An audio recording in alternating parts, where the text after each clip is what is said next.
Hey everyone, so in this video we are going to code this food details component basically. So it is also a simple component. As you can see, we simply need to import header and footer, okay, and then it's a simple heading, add item to cart, and this is a one container basically.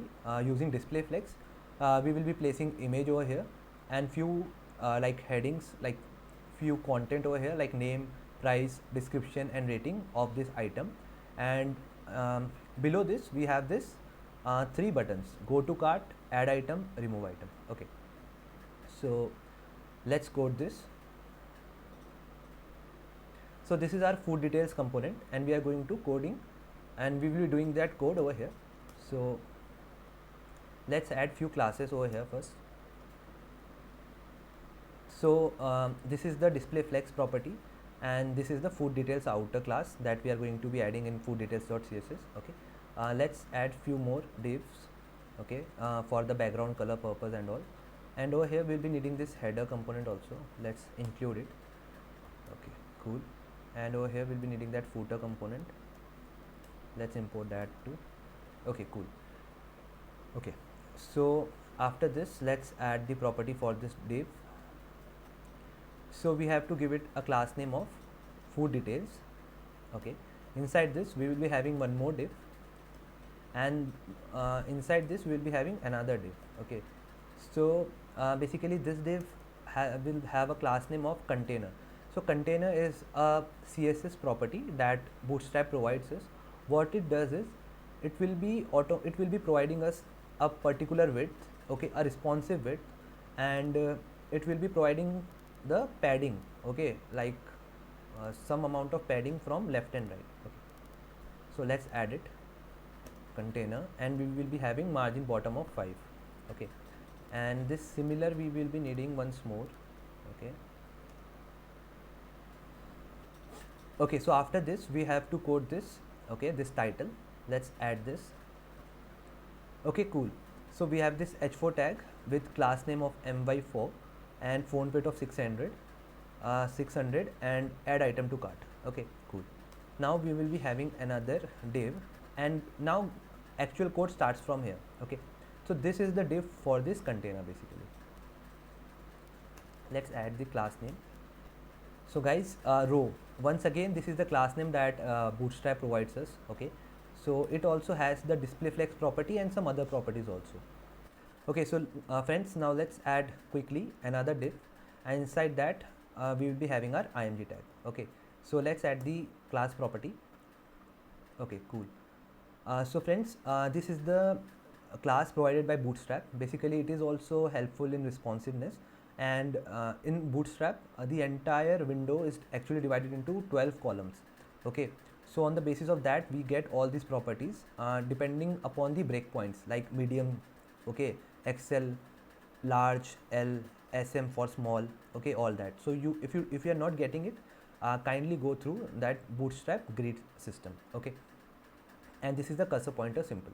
Now let's add the properties of the images. Okay, so friends, I have added src over empty quotes right now because we will be getting that src, the source for the image, from the dashboard component. Okay, so the logic will be something like that. When you will be clicking on the images on the dashboard component, okay, so you will be redirecting to food details component. So we will be sending the source from dashboard to the food details. Okay, so this particular thing we will be coding in a minute. Okay, so yeah, so we have coded this img tag, and now we will need to add this description of the item. Okay, so let's quickly do this. Let's add this div once more. Okay, and friends, here comes our description, basically name, price, description, rating, and like I have told you over here, so also here also we'll be getting all the data from dashboard component only. Okay, so for now, for the sake of this, what you can do, you can simply give it like cake. Price you can do anything like 25. Description you can give like, you know, anything for right now. Okay, so we will be fetching it from dashboard component only. Now we will need now we need the buttons. So friends, this is the code for button. Simple, we have added this button tag and the class name of button primary over here. button success over here, button danger over here. So this is the class name that simply added this color over here, okay, like primary color, success and danger. Okay, cool. So what else we can do over here? We also need to add the call to action over here, like what is the functionality basically. So we will see if we can add those functionality in this video, or else if we will be adding them in another video. Okay, so let's first add the image URL first. Okay,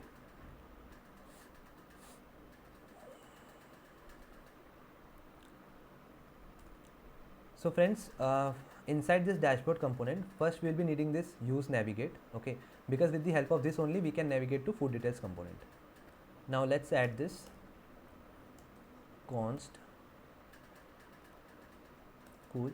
Now let's add another function. Okay, so friends, this is our food details function, and inside this what happens, it simply takes this item property. Okay, basically like when we click on like let's suppose, I'm so sorry, actually we need to do this, let's keep it over here also. Actually we need to do this inside this dashboard component. Okay, so let's quickly simply migrate it over there, command C, and inside this command V. Okay, cool. So let's remove it from here. Okay, so we won't be removing this because we will be needing this navigate in future. So yeah, cool. So over here we have food details, we have items. Okay, so it is giving us error because it says that parameter item implicitly has an any type. Okay, cool. So as discussed in like in past videos, we have made that food items property. Okay, so for the new viewers, let's have a look. This is our interface that we have created, and this is the place where we are going to be keeping all the common interfaces. Okay, and we can simply import it and import it wherever needed. So this is the food items interface, which has all these properties. Okay, and this question mark means this is an optional property. Okay, cool. So yeah, now we simply need to like call it. Okay, so we are going to be calling it over here on click food details.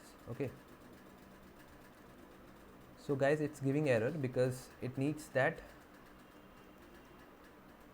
item over here, items. Okay, cool. Now what we can do, we can simply copy paste it wherever needed, like over here, and once more over here.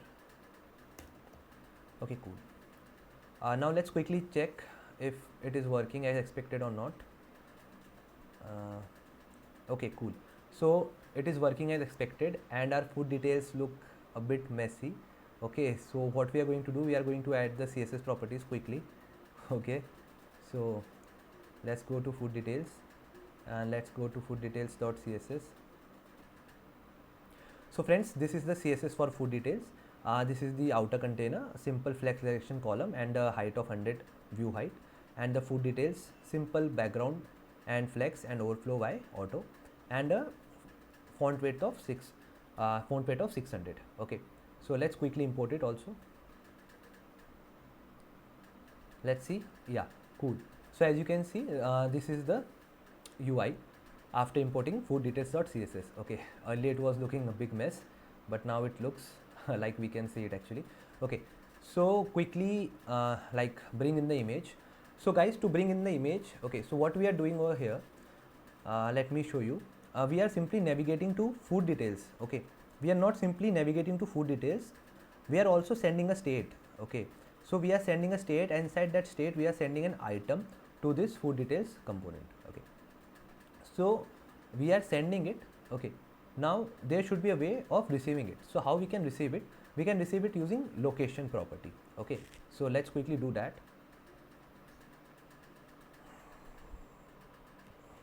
So friends, we have one more hook in React Auto DOM, that is use location.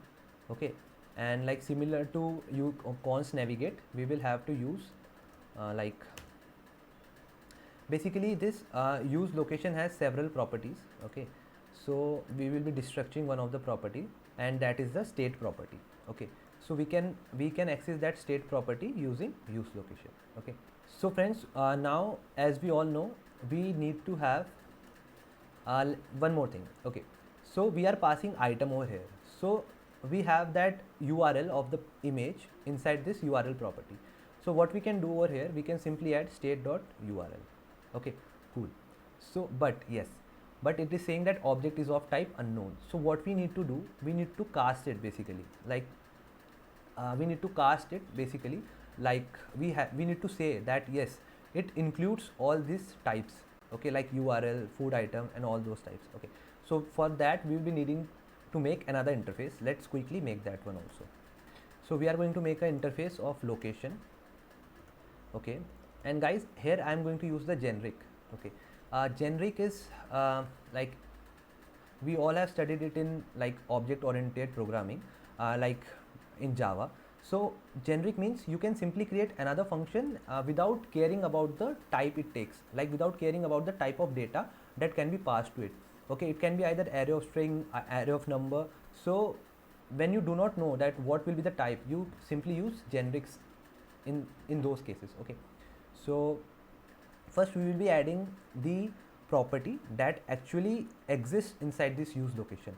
You can simply go to the documentation also, and it says that it is of type location. Go to the location. Okay, so in that, inside this location, you can see what we have. We have state, we have key, and we have a lot many other properties also, like path name. It is also an interface only. Okay, so path name, search, hash. So we need to include these properties also inside our interface. Cool. So guys, we have included these properties also, and the last property that we are going to include is going to be state. Okay, sorry, yeah, and this state will take this generic type T. Okay, and over here what we'll be doing, we'll be like casting it that it is as of type location, and inside this we will be saying that this state has a type of food items. Cool. Basically we are saying that this state has URL and lot other items also, all these items, URL, ID, name. Okay, cool.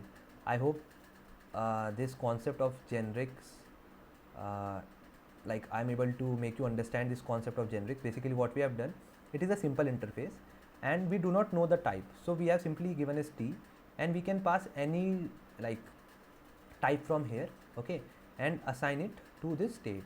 Now this state has the type of food items. Basically earlier it was giving us the error that it doesn't know the type of this state. Okay, but now it knows that URL exists in this state. Okay, so yeah, let's go ahead and do these changes also quickly. State dot, now as you can see this is very much helpful. Okay, we know that name is going to be here, and like state dot price will come here, state dot description will come here, and the rating will come here.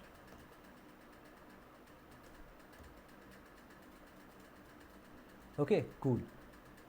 Okay, so, and regarding this thing, I could have also done this like simply, you know, like simply passing food items over here, but I didn't do that because I thought of, you know, showing you an example of generics. So that's why I simply did it in this way. Okay, or else it could have been much more easier. You can simply remove this and you can simply have food items over here and remove this diamond brackets from here. Okay, cool. So let's see if we have our image over here.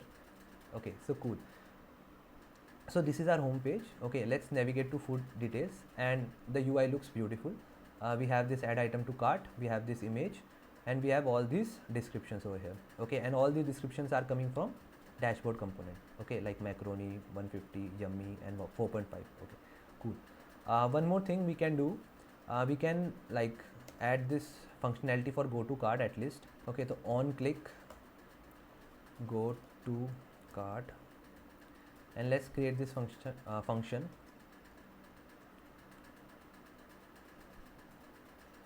Okay, cool. So we are navigating to cart. So friends, this is it for this video. Okay, so and yes, if you have liked it, then do like, share and subscribe to the channel.